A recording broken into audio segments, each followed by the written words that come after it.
नमस्ते। तो चलिए ऑल्टरनेटिंग करंट कंटिन्यू करते हैं।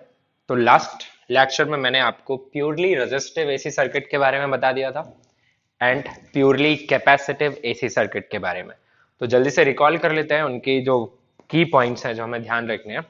वो पहला ये था कि प्योरली रेजिस्टिव में current and voltage was in same phase and peak current was equal to peak voltage divided by resistance. Purely capacitive में क्या आया था? Current was leading the voltage by phase of pi by 2 radian. Yes, current lead कर रहा था वहां पे और वोल्टेज लैग कर रहा था. Okay, and peak current was equal to E naught divided by XC. XC is called reactance of capacitance. ठीक है, and it is equivalent to resistance. So it was the effective resistance offered by capacitor. और जो XC था वो 1 by omega C आया था. ठीक है, यानी फ्रीक्वेंसी में जितनी ज्यादा रखूंगा रेजिस्टेंस कैपेसिटर उतना कम रेजिस्टेंस ऑफर करता है और कम फ्रीक्वेंसीज के लिए कैपेसिटर बहुत ज्यादा रेजिस्टेंस ऑफर करता है. तो मैंने आपको एक्सप्लेन किया था कि डीसी सर्किट्स में कैपेसिटर बहुत ज्यादा रेजिस्टेंस ऑफर करेगा क्योंकि वहां फ्रीक्वेंसी जीरो होती है और ऐसा होता भी है. एसी में जितनी ज्यादा फ्रीक्वेंसी रखेंगे उतना रेजिस्टेंस कम रहेगा ऑफर्ड बाय कैपेसिटर. ठीक है, resistance offered by resistor frequency से उसका कोई लेना देना नहीं है. तो यहां तक की बातें मैंने आपके साथ कर ली थी इन प्योरली कैपेसिटिव सर्किट. तो आज अपन बात करने वाले हैं नेक्स्ट प्योरली इंडक्टिव सर्किट के बारे में. प्योरली इंडक्टिव सर्किट में क्या क्या रहेगा? एक सिंपल इंडक्टर, एसी सोर्स. एक इंडक्टर है, सेल्फ इंडक्टेंस एल ले लिया मैंने उसका, AC source of voltage E naught sine omega t. मान लीजिए एट एनी टाइम से at any time t equal to t. ठीक है, current in the circuit is I. ठीक है, तो उस टाइम पे मैंने मान लिया फिलहाल कि दिस इज द पोलैरिटी. इस इंस्टेंट के लिए हाई ये लो और इस हिसाब से ये हाई ये लो फिलहाल at t equal to t. Otherwise आप एसी में ये प्लस माइनस मेंशन नहीं करा सकते. ठीक है, तो I am using the KVL at this moment. So KVL क्या आ जाएगा आपके पास? KVL आ जाएगा यहाँ पे E minus L di by D T equal to 0. तो क्या मिल जाएगा आपको? L di by D T is equal to E which is E naught sine omega T. Yes, so आपको जो di है it will be equal to E naught by L sin omega t dt. So you'll get integration of this. Yes. So अब limits put कर सकते हैं, आप assume कर सकते हैं कि t इक्वल टू 0 पे सर्किट में कुछ करंट है नहीं है, इट्स अप टू यू. ठीक है, बिकॉज एसी में तो करंट कई बार जीरो होता रहता है. तो सपोज मैं यहाँ लिमिट ना पुट करूं तो सिंपली मैं इंडेफिनेटली इंटीग्रेट कर रहा हूं तो मेरे पास कितना आ जाएगा? ये ई नॉट बाय ओमेगा नीचे आ जाएगा, ओमेगा एल साइन का जो इंटीग्रेशन है it is minus of cos plus some constant, it is constant of integration. And for some initial condition मैं इस कांस्टेंट को जीरो भी ला सकता हूं या फिर ये रह भी सकता है. ठीक है, कोई फर्क नहीं पड़ रहा हमें यहाँ से. हम इस कांस्टेंट को यहाँ लेके आ जाएंगे. So my function will become some I minus some initial value equal to this number. Okay, and that can be taken zero also. तो मुझे इसे वोल्टेज की फेज के साथ कंपेयर करना है तो मैं यहाँ ले रहा हूँ कि ये कांस्टेंट की वैल्यू जीरो है. किया जा सकता है, और नहीं भी लिया तो उससे फेज पे कोई फर्क पड़ेगा जी नहीं. तो late c is equal to 0. So I get I equal to E naught by omega L minus of cos omega t. Don't think ये क्यों ले लिया, नहीं लेते तो कोई प्रॉब्लम नहीं होती हमें. I minus c वो एक टाइम वेरिंग टर्म आ जाता. तो अब इसे कंपेयर कराना है मुझे E के साथ फेज में, तो इसे भी साइन में कन्वर्ट कर लेते हैं. ठीक है, तो साइन में कन्वर्ट करेंगे तो ये हो जाएगा आपके पास E naught by omega L sine of. ठीक है, 90 plus theta two cos theta था तो साइन ऑफ माइनस थीटा तो कर सकते हैं ना अपन. I can write it as sine of omega T minus pi by two. Check, can I write like this? Omega T को मैं नेगेटिव कर नहीं सकता, फेज लिखना है मुझे. ठीक है, तो ये लिख दिया मैंने theta minus 90. which will be minus of sine 90 minus theta, which is cos theta. So it's perfect.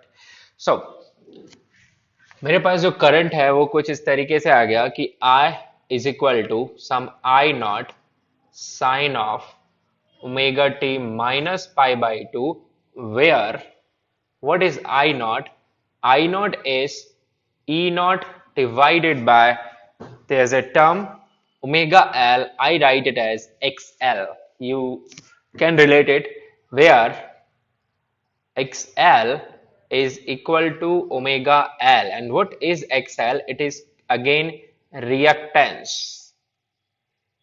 तो रिएक्टेंस वहां पे कैपेसिटर का था, यहां पे ये किसका रिएक्टेंस हो जाएगा? इंडक्टर का. सो आप वहां लिख सकते हैं it was reactance of capacitor and here it is reactance of inductor. ठीक है. सो इसे ध्यान में रखिएगा. x के नीचे L हम इसीलिए लगा रहे हैं because it is for inductor. Basically it is reactance. So formula क्या बन गया? Peak current is equal to peak voltage divided by reactance. आपको पता है रिएक्टेंस क्या होता है? It is just like resistance only, okay? Or you say it is a position offered by an inductor in the flow of AC current. So this is what you got. And E, what is E? Applied voltage. Applied voltage, when it is like E naught sine of omega t, then you get the current as I naught sine of omega t minus pi by 2. So can you see something? Here current is lagging. Here current is lagging. Resistor में current और voltage same phase में थे. Capacitor, purely capacitor में current was leading in phase by pi by 2 radian. Here current is lagging in phase by pi by 2 radian. You can check. So that's the difference. Yes. So और you say voltage is leading. दोनों equivalent term है. याद रखिएगा इस बात को. ये तीनों पॉइंट बहुत इंपॉर्टेंट है. मैं वापस रिपीट कर रहा हूं. In resistance, purely resistance circuit, voltage applied across resistance and current flowing through the resistance, they are in same phase. In purely capacitive, voltage applied across capacitor lags by current by pi by 2, or current flowing through the capacitor leads the voltage by pi by 2. In inductor, current flowing through the inductor lags by voltage by pi by 2, or you say voltage across the inductor leads the current by pi by 2. So कोई बात यहाँ पे समझिए. तो यहाँ पे अपन लिख सकते हैं here current क्या कर रहा है? करंट पीछे रह जा रहा है ना? Current lags voltage by pi by 2, or you say voltage leads current by pi by 2. Alright. So graph वगैरह देख लेते हैं अपन यहाँ पे, और साथ में रिएक्टेंस का वेरिएशन भी समझ लेते हैं कि जो इंडक्टर है वो हाई फ्रीक्वेंसी पे ज्यादा रेजिस्टेंस ऑफर करेगा एसी में या लो फ्रीक्वेंसी पे. तो तीनों ग्राफ देख लीजिए. तो पहला मैं वही बना देता हूं, variation of inductive reactance. It's called inductive reactance और reactance of inductor with omega. So you can see this is omega into L. या सो ओमेगा बढ़ने के साथ साथ ये बढ़ेगा. This will be a straight line passing from the center, and here you know slope कितना है इसका? Slope is L. So you can check at zero frequency it is offering zero opposition to the resistor, zero opposition to the current, and at higher frequency omega tending to infinite, this is tending to infinite. तो इसका behavior just opposite है किसके behavior से? Capacitor के. आपको याद दिला दो, जीरो फ्रीक्वेंसी पे कैपेसिटिव रिएक्टेंस इनफाइनाइट था, इनफाइनाइट फ्रीक्वेंसी पे कैपेसिटिव रिएक्टेंस जीरो था, जीरो फ्रीक्वेंसी पे इंडक्टिव रिएक्टेंस जीरो है, जबकि कैपेसिटिव रिएक्टेंस इनफाइनाइट फ्रीक्वेंसी पे इंडक्टिव रिएक्टेंस इनफाइनाइट है. So they are just opposite, they are behaving just opposite to each other. You can check, this is XC versus omega graph. This was the graph. Okay. So they are just opposite in nature. Now DC current का frequency कितना होता है? Zero. वो fluctuate ही नहीं होता. तो DC में आप देखिए, in steady state inductor behaves as a conducting wire, तो डीसी को इंडक्टर कोई अपोजिशन ऑफर नहीं करता। ठीक है, हाँ करंट जब तक चेंज होता है तब तक ही करता है, once there is steady current no problem. इसी में करता क्यों है इतना अपोजिशन ऑफर? तो इंडक्टर बेसिकली किसे अपोज करता है? फ्लक्चुएशन ऑफ मैग्नेटिक फ्लक्स को अपोज करता है। Magnetic flux is proportional to the current flowing in the inductor. DC में करंट जीरो से कुछ मैक्सिमम तक जाता है, ठीक है, फिर स्टेडी स्टेट में आ जाता है। एसी में तो कोई ऐसा होता ही नहीं है, जीरो से वो मैक्सिमम जाएगा, फिर जीरो हो जाएगा, फिर अपोजिट साइड में मैक्सिमम जाएगा, फिर zero, it keeps on changing. And because of that, जितना ज्यादा फ्रीक्वेंसी पे चेंज होगा इंडक्टर, उतना ज्यादा अपोजिशन प्रोवाइड करेगा यहाँ पे। Okay, so I hope you understood this reactance versus omega graph for an inductor. Okay, now comes the voltage and current graphs. तो ये आप देख ही सकते हैं। तो मैंने यहाँ पे सिर्फ ओमेगा टी ले लिया, ओमेगा टी प्लस डेल्टा भी ले सकते थे आप, नॉट ए प्रॉब्लम। तो मैं डेल्टा इक्वल टू 0 के लिए प्लॉट कर देता। तो यहाँ पे T and this is your voltage, end voltage ये इस तरीके से फ्लक्चुएट कर रहा है, ये दिया हुआ है आपको, इट्स साइन कर्व, ठीक है। और इसी के नीचे करंट देख लेता है, करंट किस तरीके से जाएगा, current through inductor.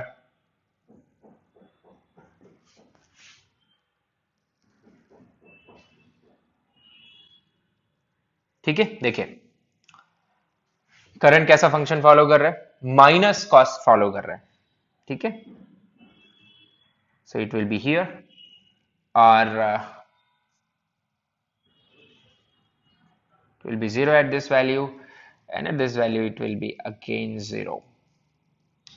So it is following like minus of cos,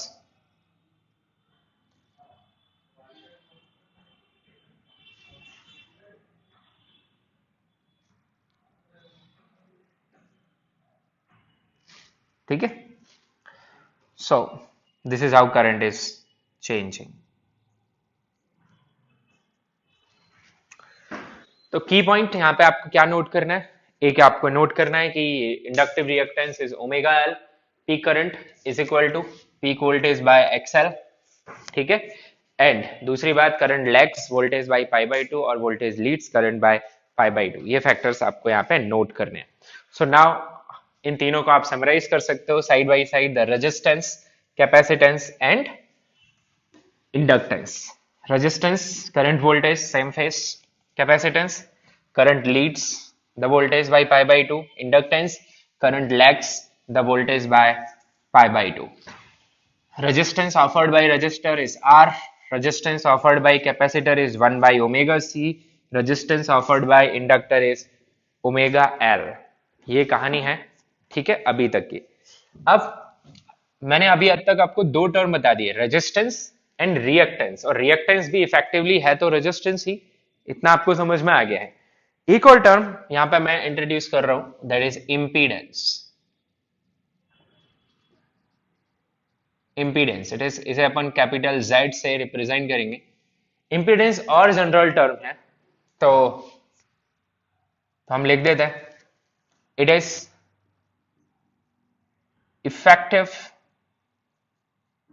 effective resistance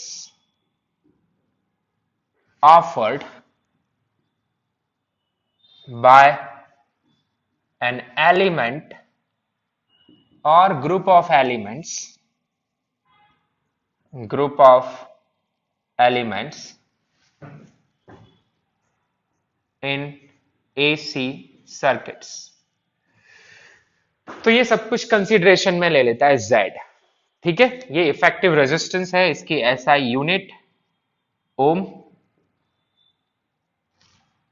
symbol is this, it's a scalar quantity,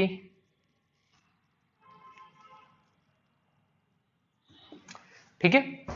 अगर मैं लिखना चाहूं for purely resistive circuit, sorry purely resistive circuit, आपका जो Z है वो R के इक्वल आता है। फॉर प्योरली से मतलब सिर्फ एक ही एलिमेंट होना चाहिए, कैपेसिटिव सर्किट जो z है वो x c के इक्वल आता है, which is 1/ω_c, and for purely inductive circuit जो z है वो आएगा आपका x l के equal, which is ω_l. Okay, now one more thing, if here one more thing you can understand the definition, the peak current I node में जहां भी use कर रहा हूं यहाँ पे इट मींस पीक करंट. ठीक है, peak current is equal to peak voltage divided by z. This is the Ohm's law in AC. ठीक है, peak current is equal to peak voltage divided by z. Alright, so or I can also write in RMS. RMS current is equal to RMS voltage divided by Z. But instantaneous current is equal to instantaneous voltage divided by Z is not always true. ये आपको आगे बताऊंगा. ठीक है, तो यहां जो Ohm's law आपको लगाना है, you have to use it either on the peak values. These are peak values and these are RMS values. This is how it is defined. Okay, तो आपको कोई पूछता है भाई बताओ किसी सर्किट का इंपीडेंस, एक बॉक्स लगा दिया मैंने, उसमें एक एसी वोल्टेज से इनपुट दे दिया और मैं पूछ रहा हूं आपसे उस बॉक्स का इंपीडेंस बताइए, तो आप क्या करेंगे? Simply you will observe it over A time and you will find out कि पीक वोल्टेज कितना जा रहा है उस बॉक्स के क्रॉस, पीक करंट कितना फ्लो हो रहा है उसमें, और इन दोनों का आप रेशियो निकाल सकते हैं ई नॉट बाय आई नॉट, और वहां से आप क्या बता सकते हैं मुझे? impedance. So this is the part of definition of impedance. Okay, so this is how you have. You can also check peak current in purely resistive was E naught by R, so Z becomes R. Peak current in purely capacitive was E naught by XC, so here Z becomes XC, and here it is XL, so Z becomes XL. Okay, so this is your impedance. You can write the dimensional formula, it will be same as resistance. Okay, now कोई भी combination हम यहां पर रख लें, कोई भी combination of this elements, okay, like RL, RC, LCR तीनों रख लें, LC, तो जो वेरिएशंस आएंगे, आप देखिए वोल्टेज आप साइन देंगे, साइन के टर्म्स में देंगे, रेजिस्टेंस उसमें साइन का साइन ही आ जाता है, कैपेसिटर में साइन कॉस बन जाता है, इंडक्टर में साइन माइनस कॉस बन जाता है, तो इनके कॉम्बिनेशन में भी साइन कॉस के कॉम्बिनेशन में चलेंगे टर्म्स, हम जब सॉल्व करेंगे इन्हें, है ना? तो ये एक नोट आप लिखिए यहां पे, if E applied voltage, if applied voltage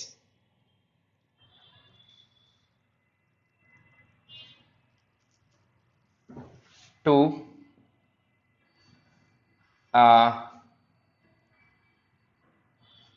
an AC circuit, मतलब AC वोल्टेज ही अप्लाई करेंगे, is E where E is equal to E naught sin omega t. ठीक है, then current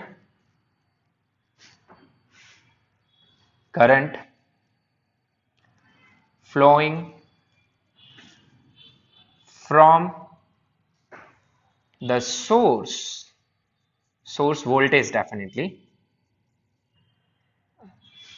is I, where I is given as I naught sine of omega t plus some theta, or you can say phi, it's up to you. Okay, let me write phi, where phi is what? Phi is phase difference in current and voltage. Why I can say like that? See, आपको मैं बताऊं LCR circuit लगेगा तो Kirchhoff's law ही है ना, तो मैंने आपको बताया था कि डीसी में जब हम LCR सॉल्व करते हैं तो वो सेकेंड ऑर्डर का डिफरेंशियल इक्वेशन बनता है जो हमारे मैथ्स की लिमिट से बाहर हो जाता है, बट यहाँ पे आएंगे तो आपके साइन कॉस के टर्म्स ही, साइन कॉस इंटीग्रेट डिफरेंशिएट होके बनते तो साइन कॉस ही है, समझ में आ रहा है? और मैं हमेशा कॉस को किसके टर्म्स में एक्सप्रेस कर सकता हूँ? फाइनली साइन के टर्म्स में.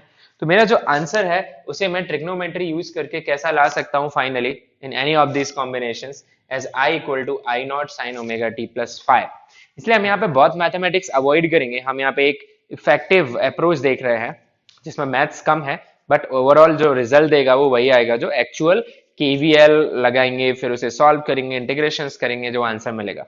तो मैंने आपको एक्चुअल केवीएल लगा के सिंपल सर्किट्स का करके बता दिया, आर का, सी का और एल का, उनके कंक्लूजन समझा दिए। अब L C R, R L, L C, इनमें हम एक अप्रोच यूज करेंगे जिसे बोलते हैं फेजर अप्रोच, है ना। आपको याद होगा combination of S H M as well as interference of waves में भी मैंने वो अप्रोच आपको बताई थी, considering their amplitudes as vector quantities, हम उन्हें ऐड कर सकते हैं, so that we will follow. तो ऐसे लिखना गलत तो नहीं होगा, I equal to I naught sine omega T plus five, because finally I can express my answer in terms of sine only. So here where phi is called phase difference in I and E, current and the voltage, okay, and I naught, the peak current, can be written as E naught divided by Z, the impedance. So we'll follow this approach instead of KVL in combination of these elements, क्योंकि उसमें heavy integrations आपको करने पड़ेंगे, final answer इसका जैसा ही आएगा, ठीक है। तो आई नॉट आपको कहां से मिल जाया करेगा, ई नॉट बाई जेड से, मतलब आपका पूरा पूरा फोकस रहेगा कि मैं इंपीडेंस निकाल लूं सर्किट का, और दूसरा रहेगा फाई, और फाई भी फेजर डायग्राम से आपको मिल जाएगा, द फेज डिफरेंस, ठीक है। Okay, so let's see what is the phasor method of solving these AC circuits. एक तरीका क्या है, कोई भी सर्किट आपको दिया गया और आपसे पूछ रहा है कि find current as function of time, तो फिजिक्स के पॉइंट ऑफ व्यू से देखोगे तो वो तो आपको क्या लगाना पड़ेगा, वहां पे किरचॉफ्स लॉस, है ना, इक्वेशन बनेगी आपकी, उसमें आपके आई के टर्म्स भी आ सकते हैं, क्यू के टर्म्स भी आ सकते हैं, D I by D T के टर्म्स भी आ सकते हैं, तो effectively you will and up at second order differential equation in LCR. Yes, तो फिर क्या करना पड़ेगा आपको, इंटीग्रेट करोगे, पर इस केस में आप इंटीग्रेशन करोगे तो भी आपका आंसर किसके टर्म्स में ही आने वाला है, साइन एंड कॉस के टर्म्स में, और कॉस को किस में एक्सप्रेस कर सकता हूं मैं, साइन में, ठीक है। सो फेजर डायग्राम, अच्छा आपको ये अप्रोच याद दिला दूं मैं, जैसे मेरे पास दो एस एच एम है, combination of S H M मैंने आपको सिखाया था, suppose x1 is equal to a1 sine omega t, दूसरा था x2 is equal to a2 sine omega T plus some delta phi और फाई, है ना। और मैं पूछ रहा हूँ व्हाट इज द, अगर ये साइमल्टेनियस हो रहे हैं तो फिर ओवरऑल एम्पलीट्यूड क्या होगा, तो आप बताते थे कि ओवरऑल इक्वेशन इस तरीके से जाएगी, a sine omega T plus some angle, you can call it delta, omega same रहता है इनका, है ना, combination of two SHMs having same frequency, तो वो सेम वही फ्रीक्वेंसी रहती है, where resultant amplitude used to write like a1 square plus a2 square plus 2a1 a2 cos of delta phi. I hope you remember this, है ना, where tan of delta you can write it as like a2 sin delta phi divided by a1 plus a2 cos delta phi, याद है। और इसे मैंने बताया था आप सीधा सीधा कहां से याद रख सकते हैं, by considering a1 and a2 as vectors. So a1 और a2 को आप वेक्टर्स मान लीजिए और उनके बीच में एंगल कितना ले लीजिए, जितना फेज डिफरेंस है, तो इनका जो रिजल्टेंट आता है y following the parallelogram law of vector addition will give you the overall amplitude to you. Yes, और ओवरऑल एम्पलीट्यूड आपके रेफरेंस के साथ जो एंगल बनाता है वही एंगल ये ओवरऑल फेज एंगल आ जाता है। So I hope this part I have already told you, same things are going to happen here also. So this thing works in AC as well, sinusoidal AC. तो इसी को बोलते हैं phasor method, ठीक है। और जो डायग्राम हम बनाएंगे उसे अपन फेजर डायग्राम बनाएंगे। तो इसके कुछ रूल्स है, जैसे यहाँ का रूल था कि आप A1 A2 को वेक्टर्स ट्रीट करते हैं, यहाँ पे अपन ये जो करंट है, वोल्टेज है, लाइक रेजिस्टेंस, रिएक्टेंस, इनको वेक्टर लेते हैं, इम्पीडेंस को वेक्टर लेते हैं, सॉल्व करते हैं। Let us see what are the ways. तो ये इक्विवेलेंट अप्रोचेस हैं। एक्चुअल अप्रोच तो क्या रहता है, आप इनको ऐड करो, sine C plus sine D फॉर्मूले लगाओ, सॉल्व करो। मैं ये प्रूफ कर चुका हूं आपके लिए, है ना। Okay,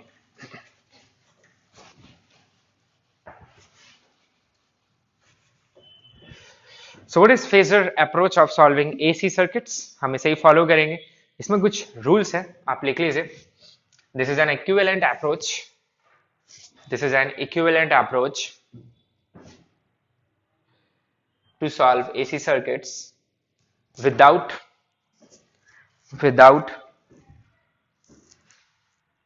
using KVL, and solving differential equations। ठीक है, हालांकि लॉजिकल वही है, सारी चीजें वहीं से आएंगी, पर उनके रिजल्ट इससे मैच करते हैं। और ये कोई शॉर्टकट या ट्रिक नहीं है, ये एक्सेप्टेड है ना। आप जब फिजिक्स पढ़ते हैं, सो फिजिक्स में जो साइंटिस्ट रहते हैं वो बहुत ज्यादा मैथमेटिक्स यूज नहीं करना चाहते।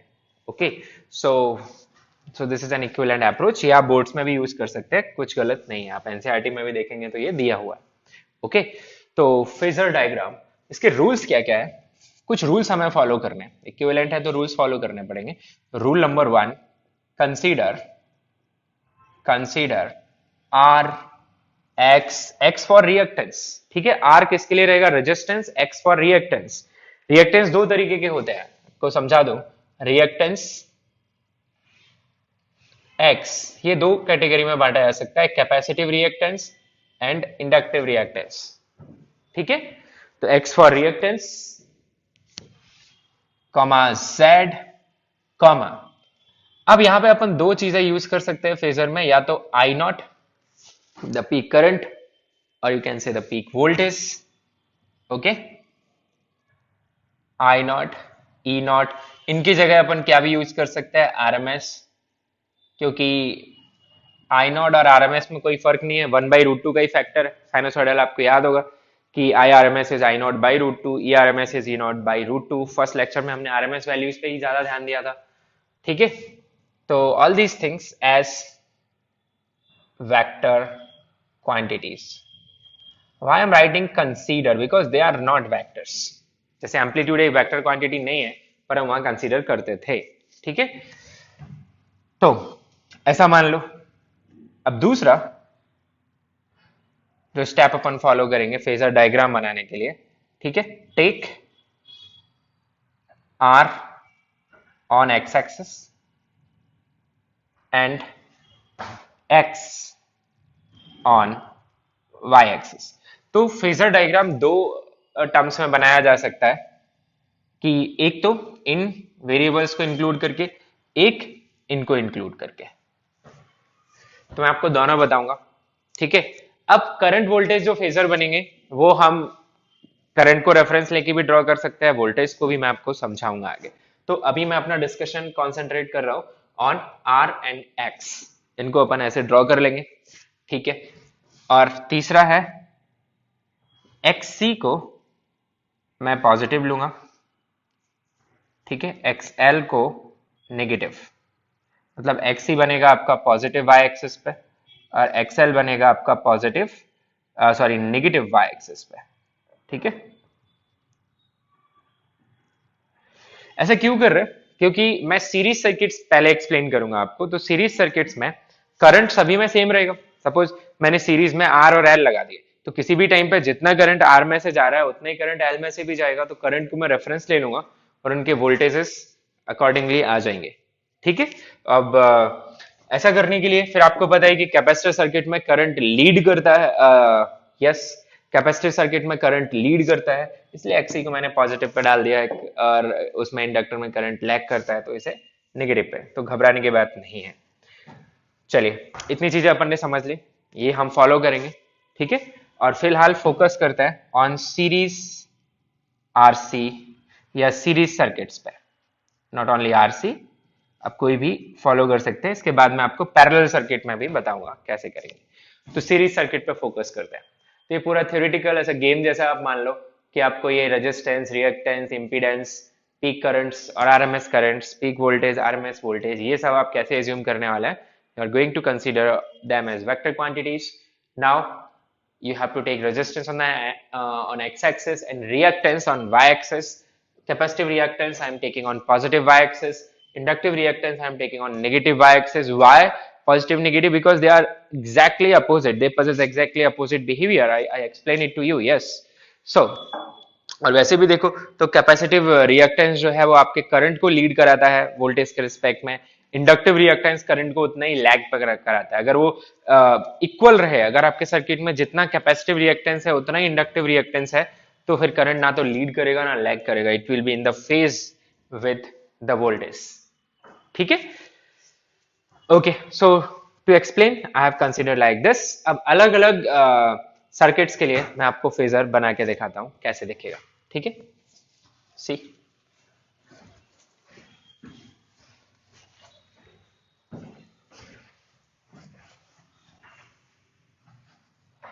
जैसे एक बात तो ये ध्यान ही रखनी है कि अप्लाइड वोल्टेज अगर अपने पास E naught sine omega T है तो करंट को क्या लिखेंगे अपन, I naught sine omega T plus phi या डेल्टा फाई, जो भी लिखना है, फाई लिख दिया मैंने यहाँ पे. ठीक है. Where I naught is equal to E naught by Z. कोई भी सर्किट हो, this is what we are going to follow.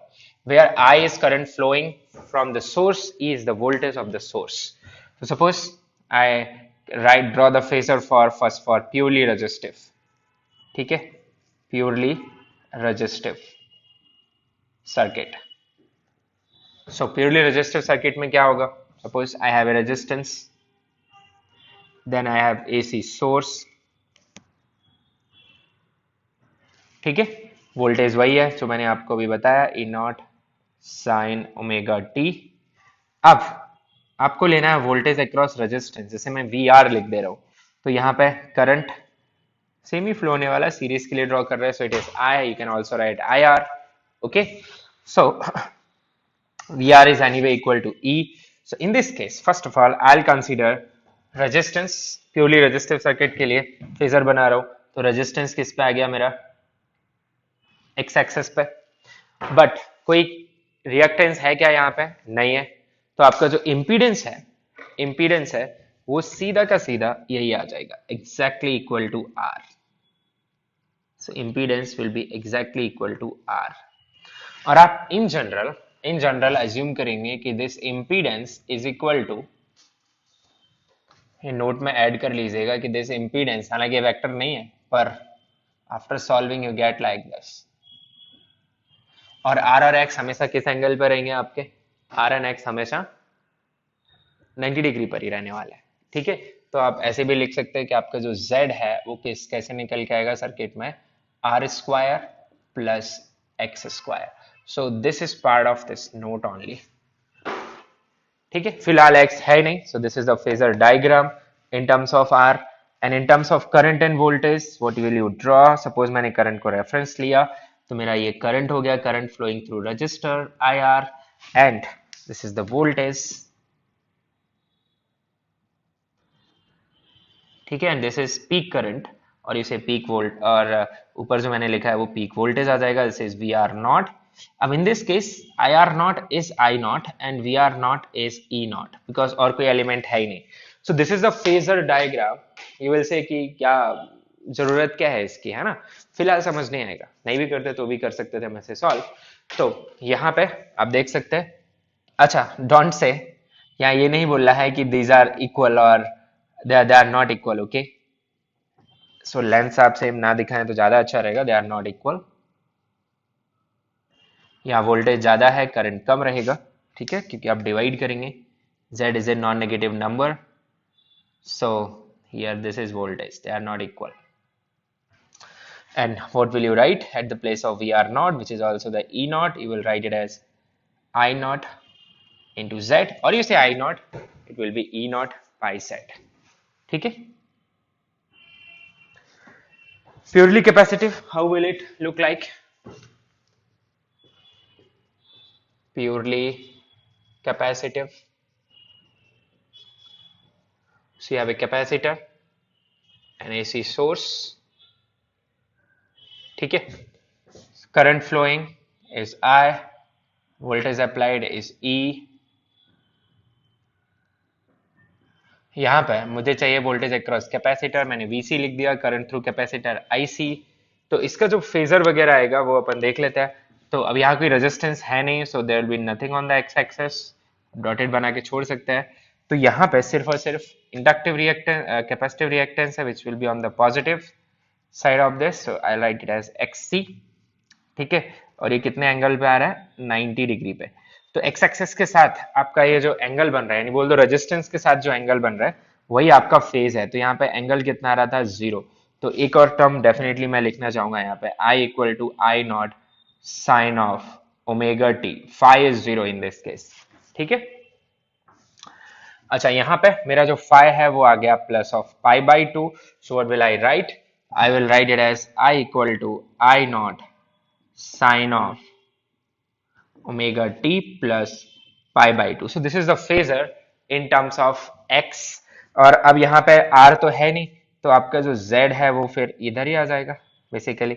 So here z is equal to xc which is equal to 1 by omega c, and I naught as you can write E naught divided by z which is xc in this case। ठीक है, तो ये angle आप समझ पाए। Angle phi कैसे निकालना है आपको, आपका जो इंपीडेंस जो एंगल बनाएगा, ठीक है, angle made by the impedance. I again repeat, अगर मैंने पहले एक्स बोल दिया है तो correct that, angle made by the impedance with the X axis बोल दो या फिर resistance axis, pi by two, यहाँ पे 0। ठीक है, third it is purely inductive, purely inductive circuit. तो इसमें क्या रहेगा आपके पास, एक inductor L, then AC source.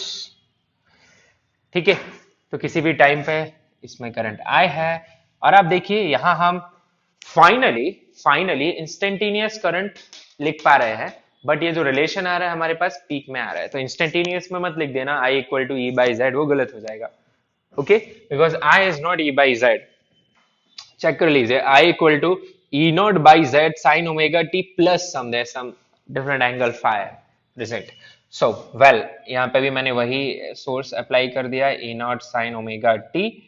तो यहाँ का फेजर किस तरीके से जाएगा समझ लीजिए। तो यहाँ रेजिस्टेंस तो अवेलेबल है नहीं, तो रेजिस्टेंस वाली एक्सिस पे कुछ भी नहीं आएगा, और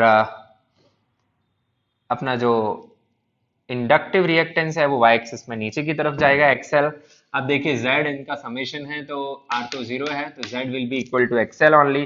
सो z भी आपका इधर ही चला जाएगा नीचे। ठीक है, और ये जो एंगल है इसे फाई बोलूंगा, पर यहाँ पे मैं इसे कितना ट्रीट करूंगा, माइनस पाई बाई टू। ठीक है, नीचे की तरफ। सो this is the one consideration. Okay, current voltage भी मैं यहाँ पे नहीं ड्रॉ किया, दोनों के लिए एक साथ कर देंगे अपन करंट वोल्टेज ड्रॉ, पहले इसके लिए ही कर लेते हैं। तो अगर मैंने करंट को रेफरेंस लिया, ध्यान से देखिएगा, करंट को अगर मैंने रेफरेंस लिया, this is the current flowing through the inductor and voltage across the inductor. So कौन लीड करता है इंडक्टर में, लीड वोल्टेज करता है, लैग कौन करता है, करंट। सो लीड दिखाने के लिए आप उसे ऊपर दिखाएंगे।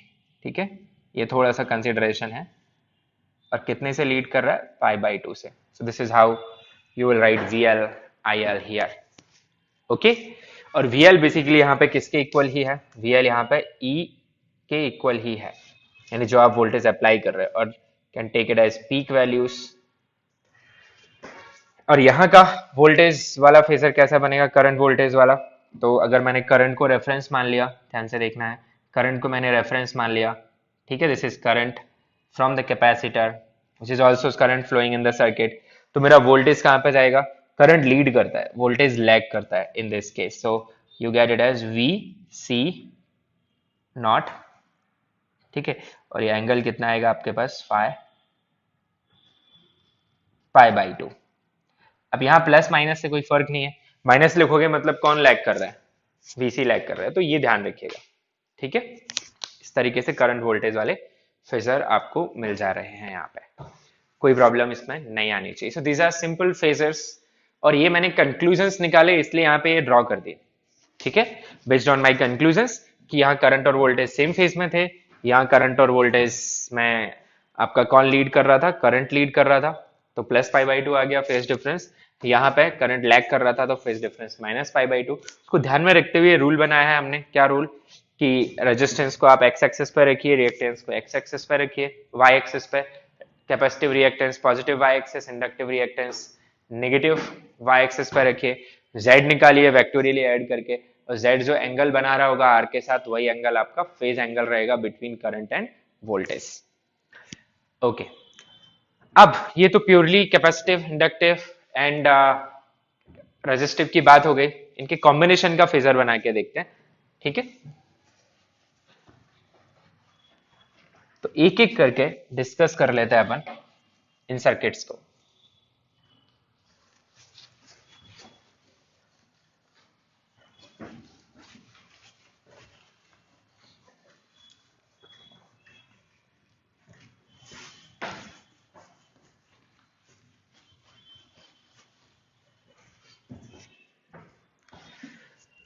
तो let me begin with simple okay, let's start from RC। तो हमने आर सी एल अलग अलग देख लिए, अब दो दो मिला के करते हैं फिर तीनों आर सी। तो इसमें क्या क्या रहेगा आपका? Resistance and capacitance connected across a source, ठीक है? And source voltage E equal to E naught sine omega t. चलिए, let at any time current in this is I. So can you check current through the resistor? IR is current flowing from the resistor is equal to I. IC is equal to I. Basically this is we are talking about which circuit? अब इसे bracket में लिख लीजिए कि ये RC है, पर कौन सा RC है? सीरीज। तो करंट दोनों में हर टाइम किसी भी इंस्टेंट पे करंट सेम है, तो पीक करंट भी सेम होगा और आरएमएस करंट भी दोनों में से जो जा रहा है वो सेम होगा, और वही करंट किस में से भी जा रहा है? सोर्स में से। But the same does not apply for voltage. किसी भी टाइम पे कॉम्बिनेशन के अक्रॉस वोल्टेज कितना आएगा? ई। रजिस्टर के अक्रॉस जो वोल्टेज आ रहा है उसे मैं वी आर लिख दे रहा हूँ, कैपेसिटर के अक्रॉस जो वोल्टेज आएगा उसे मैं वीसी लिख दे रहा हूँ। So I, V R, VC, E, all these are instantaneous values, ठीक है? अब करंट लिखेंगे कैसे? तो जो नोट हमने लिखा है कि करंट किसी भी सर्किट में अपन कैसे लिखेंगे? I naught sine of omega T plus five. ये फाइव हम कैलकुलेट करेंगे कितना रहेगा। सोचिए, रेजिस्टेंस क्या चाहता है? रेजिस्टेंस चाहता है कि करंट और वोल्टेज सेम फेज में रहे। कैपेसिटर क्या चाहता है? करंट 90 डिग्री से लीड करे। तो इनके कॉम्बिनेशन में करंट लीड तो करेगा पर 90 डिग्री से नहीं करेगा। समझते हैं? अच्छा, अगर मैं बात करूं, यहां पे कुछ पॉइंट्स समराइज कर रहा हूं मैं, ठीक है? तो जैसे first point, if I write I R and V R will be in same phase.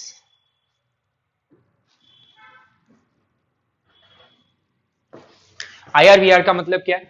Current flowing through the resistance and voltage across the resistance at any time, they will be in the same phase. That's the property of resistance.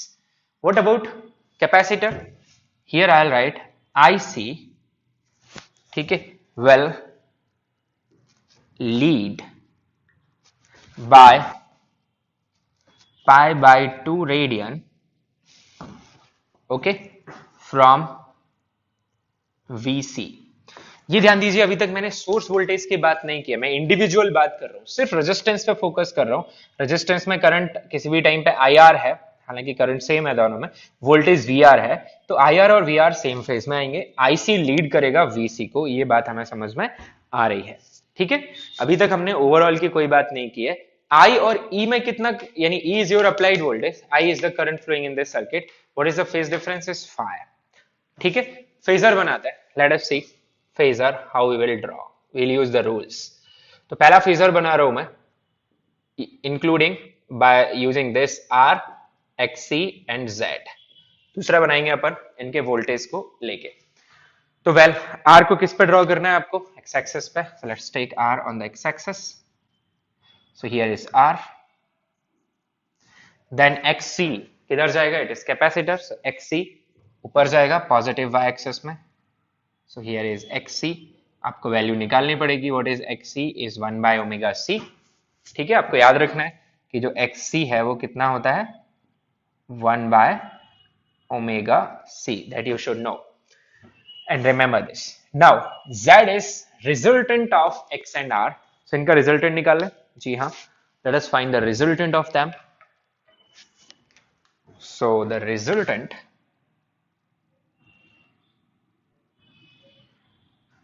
is this. This is your z. Okay? अब मैं आपको ये बता चुका हूं कि z r के साथ जो एंगल बनाने वाला है वही फेस डिफरेंस आएगा किस किस के बीच में। z और r के बीच का जो एंगल है वही फेस डिफरेंस आपका आने वाला है in between current and voltage.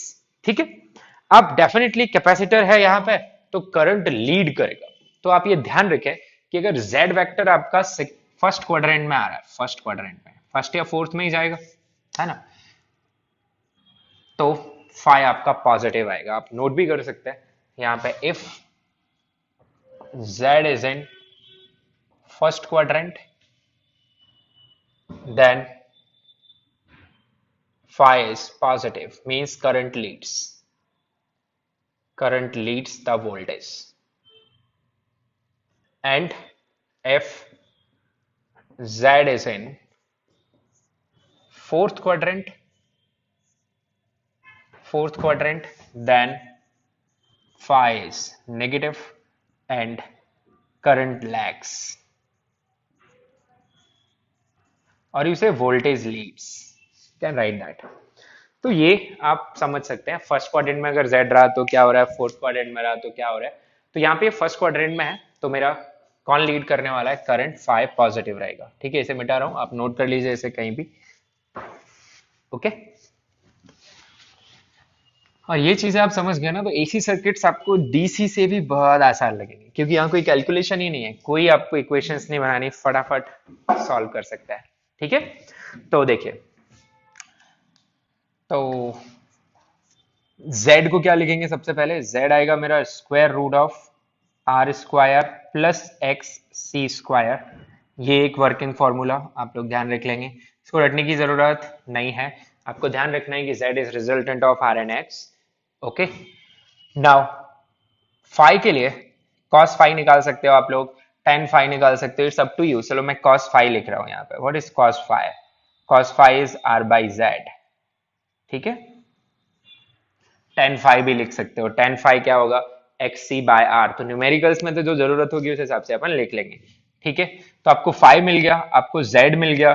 So are you in the position to write the current? Yes, you are in the position to write the current because I naught तो आपको पता ही है पहले से, it is E naught by Z. आप RMS भी लिख सकते हैं। So have you solve this circuit? Yes, you have solve the circuit, क्योंकि आपको z पता चल गया, यानी आपको आई नॉट पता चल गया, आपको फाई पता चल गया, means you now know what you know is current as function of time in this circuit, given कि वोल्टेज कैसे चेंज हो रहा है टाइम के साथ। Yes, okay. Figure number 2 which includes these numbers like IR, है ना, IC, VR, VC, E, these numbers।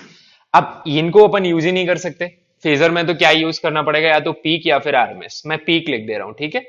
तो IR नॉट हो गया peak current through resistance, IC not हो गया peak current through capacitance, VR not हो गया peak voltage across resistance, VC not हो गया peak voltage across capacitance, E not हो गया peak voltage applied by the source. ठीक है, अब किरचॉफ्स लॉ तो ये बोलता है कि किसी भी टाइम पे यहां वोल्टेज अगर E है, यहां VR है, यहां VC है, तो क्या फॉलो होना चाहिए कि E minus VR minus VC must be equal to 0। Kirchhoff's law ये बोलता है इंस्टेंटेनियस कि इसके अक्रॉस कुछ आ रहा है, सपोज 10 वोल्ट, इसके अक्रॉस 2 वोल्ट, तो भाई 8 वोल्ट इसके अक्रॉस आना चाहिए इन ए लूप।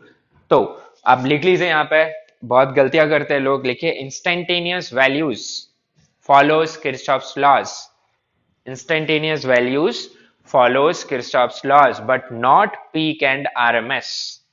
देखिए क्यों। अब ये कौन सा सर्किट है, सीरीज है, तो यहाँ पे ये नंबर्स इक्वल आ रहे हैं, I R naught I C naught equal to I आ रहा है आई नॉट। ठीक है, तो मैंने बना दिया यहाँ पे सबसे पहले करंट आई नॉट। अब वोल्टेज अक्रॉस रेजिस्टेंस क्या है, it is in same phase, yes. So V R naught जो आएगा आपका वो इधर ही आएगा, and V equal to I R होता है, तो वोल्टेज थोड़ा बड़ा आएगा, यस, कोई प्रॉब्लम की बात नहीं है।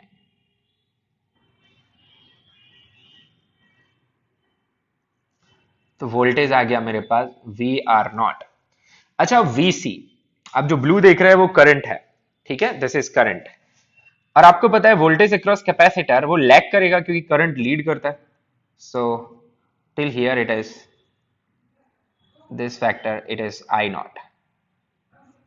सो वोल्टेज लैग करेगा मतलब नीचे करंट लीड कर रहा है, आप देखिए, तो आपको नीचे की तरफ एक वेक्टर दिखाना पड़ेगा, this is your V C naught. ठीक है, अब वी आर नॉट और वी सी नॉट का जो रिजल्टेंट आएगा, वी आर नॉट और वी सी नॉट का जो रिजल्टेंट आएगा वो रिजल्टेंट होगा आपका E naught, peak voltage, this is E naught. ठीक है, और ये जो एंगल बन रहा है वो होगा फाई, मीन्स फाई किस किस के बीच में एंगल आ गया, आई नॉट एंड ई नॉट के बीच में, बेसिकली आई और ई के बीच में भी यही फेज डिफरेंस आने वाला है। तो from this diagram you can tell one thing कि what is E not, E not is equal to square root of V R not का square plus V C not का square. Now you may think कि ये क्यों आ रहा है ऐसा, actually calculation जब आप करते हैं केवीएल लगा के जब इंटीग्रेट करते हैं तो आपको पीक कुछ इस तरीके से मिलता है यहाँ पे।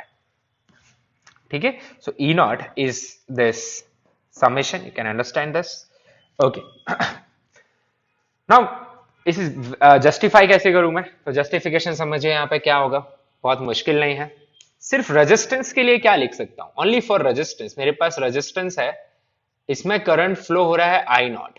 ठीक है, वैसे तो आई आर नॉट लिखना चाहिए मुझे, आई आर नॉट लिखना चाहिए, पर वो फिलहाल आई नॉट के इक्वल है, और इसके अक्रॉस वोल्टेज पीक वोल्टेज है वी आर नॉट। तो ओम्स लॉ क्या बोलता है यहाँ पे कि आप क्या लिखोगे, वी आर नॉट को आप लिखोगे V R naught must be equal to I R naught into R, ये लिखोगे, जो कि फिलहाल इस केस में कितना आ जाएगा, आई नॉट इंटू आर आ जाएगा। अच्छा, कैपेसिटर, तो कैपेसिटर ये भी एक इफेक्टिव रेजिस्टर जैसे बिहेव करेगा, बस इसका जो रेजिस्टेंस है, वो आप एक्स सी कंसीडर करोगे, X C will play the role of resistance of it, और इसमें जो करंट फ्लो हो रहा है वो है आई सी नॉट, है ना, आई नॉट, और इसके अक्रॉस जो वोल्टेज आ रहा है उसे अपन बोलेंगे V C naught, peak voltage. तो यहां पे क्या फॉलो करोगे, वही रूल की अपना जो आई सी नॉट होता है, I C not is equal to V C not divided by X C, है ना, ये अपन प्योरली कैपेसिटिव सर्किट में मैं समझाया क्या आया था, I not is equal to E by X C.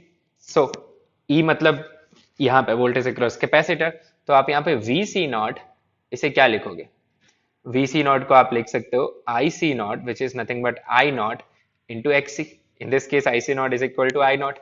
So you make this equation 1, make this equation 2, and you know this that E naught is nothing but I naught divided by, sorry, I naught is E naught by Z, so E naught is I naught into Z. This is equation 3.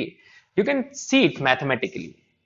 और ये आपको ध्यान भी रखिएगा, do not forget these things, कि आप individually peak values and RMS values पे यहाँ ओम्स लॉ लगा सकते हैं। इजंट इट वंडरफुल कि आप वोल्टेज ऑफ कैपेसिटर किसके टर्म्स में एक्सप्रेस कर पा रहे हैं, करंट के टर्म्स में, जबकि रियली में तो वो किसके टर्म्स में आता है, चार्ज के टर्म्स में, पर यहाँ क्यों कर पा रहे हैं अपन, because these are which values, peak values.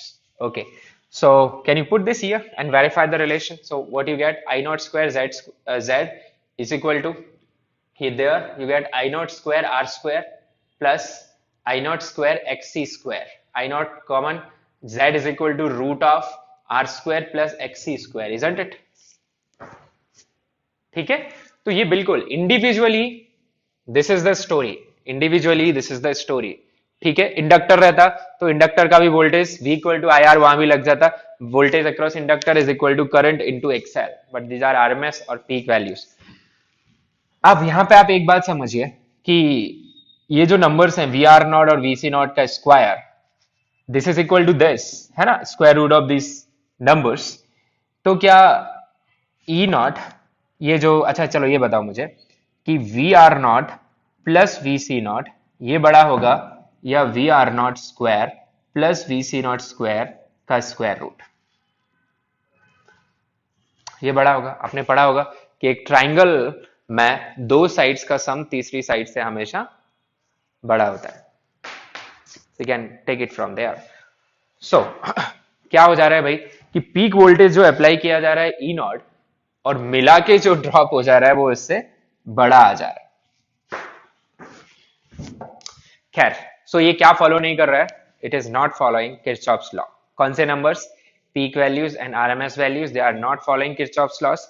जबकि कौन कौन किरचॉफ्स लॉ फॉलो करेंगे? Instantaneous values will follow. मान लो किसी भी time T equal to T पे voltage across resistance is V R, voltage across capacitor is Vc, voltage of the source is E, then you can write E minus VR minus Vc equal to 0. But here you cannot write E naught minus VR naught minus Vc naught equal to 0. They follow this relation.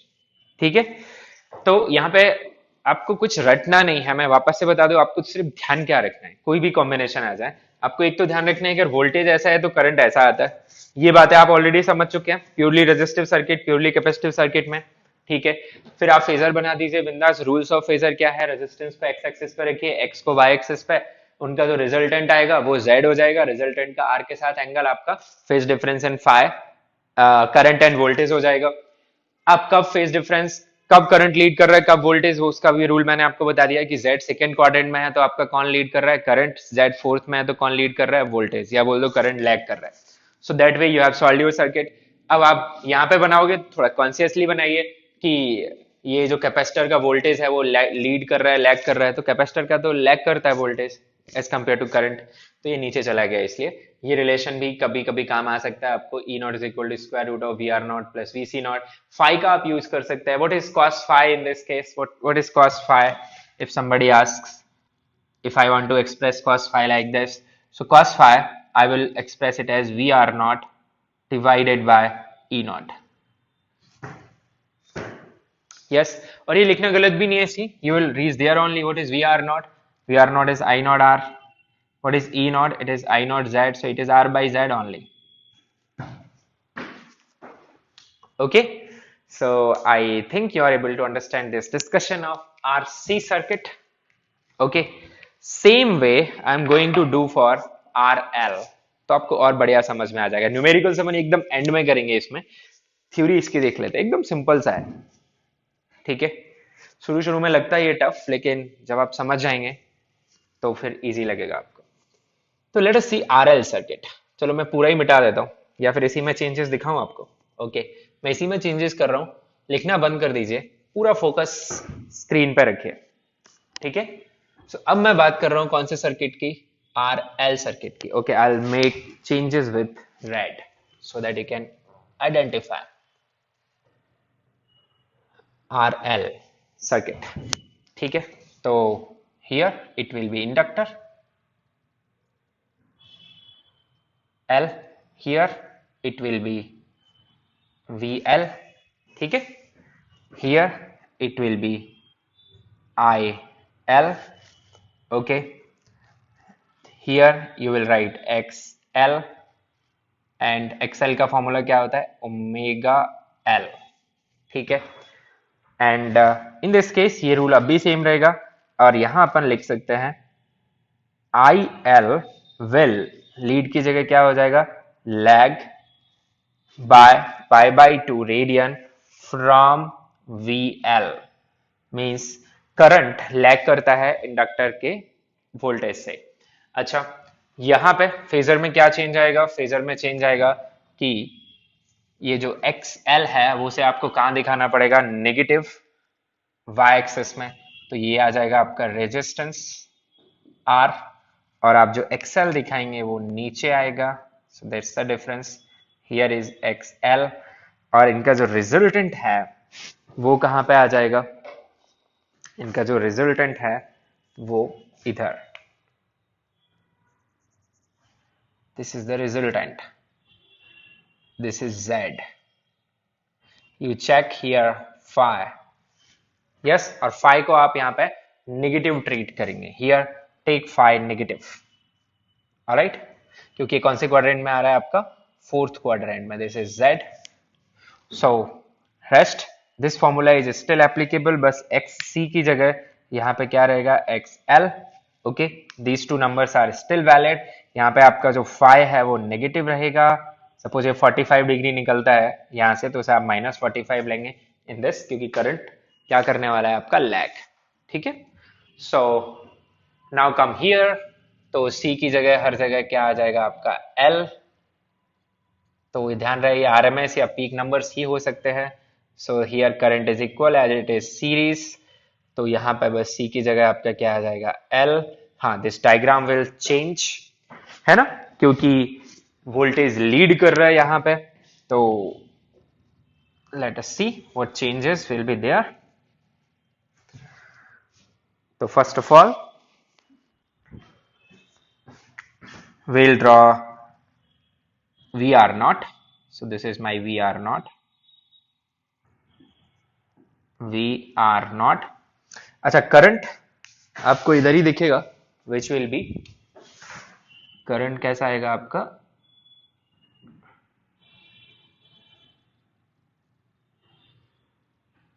This is your current, peak current through the source, और सबसे भी same ही आ रहा है, तो इसे आप I not लिख देंगे। अब where will be your VL naught, तो VL नॉट चला जाएगा ऊपर,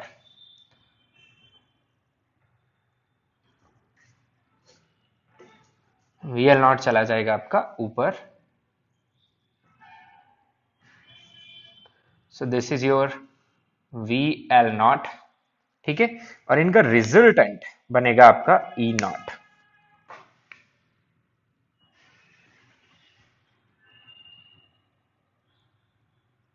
इनका रिजल्टेंट बनेगा क्या, E नॉट, और ये angle phi, phi just value here, या फिर इससे बचने के लिए आप यहां पर ही क्या लगा सकते हैं, माइनस, जो भी फाई आ रहा है, क्योंकि करंट यहां पे लैग करेगा, तो डू वन थिंग, या तो ये ले लो या फिर यहां माइनस लगा लो, ठीक है भाई, तो चलो एक काम ही कर लेता है, कंफ्यूज नहीं होना है आपको, या माइनस लगा लो, तो ये इतनी कहानी आपको समझ आई, क्या चेंजेस हुआ, अब ये सेम टू सेम आने वाला है, यहाँ पे कोई चेंजेस नहीं है, अच्छा this part will be intact same, हाँ यहाँ पे कैपेसिटर की जगह क्या आ जाएगा, बस इंडक्टर, तो देखिए इंडक्टर अगर हम यहाँ पुट करेंगे, then how will it look like, will look like this, here is an inductor, ठीक है, L, उसका अपना कुछ रिएक्टेंस रहेगा XL, उसमें फ्लो होने वाला करंट IL नॉट, जो कि यहाँ पे I नॉट के इक्वल है, उसके अक्रॉस आने वाला peak voltage VL not, so here this will be IL naught equal to VL naught by XC, or you say VL naught will be equal to I naught, which is I naught anyway, into XL, ठीक है, so this is your RL circuit, isn't it easy, no integration, nothing, आपको RC with DC याद होगा, integration करना पड़ा था, charge current ये सब चीजें हमने डील की थी, बट यहाँ पे इट्स क्वाइट इजी। अच्छा चार्ज के बारे में कोई कमेंट करता है तो क्या करोगे, what is current is dq by dt, तो करंट का जो फंक्शन है उसे इंटीग्रेट कर दोगे टाइम के साथ, तो क्या मिल जाएगा, charge on capacitor as function of time, perfect, तो ये कौन सा सर्किट हो गया आपका, this is your RL circuit. अगला आएगा आपका LC सर्किट, ठीक है, LC सर्किट, तो LC सर्किट में क्या होगा वो भी हम समझ लेते हैं, बट इन नेक्स्ट पार्ट, तो इस पार्ट में इतना ही रखते हैं, थैंक यू।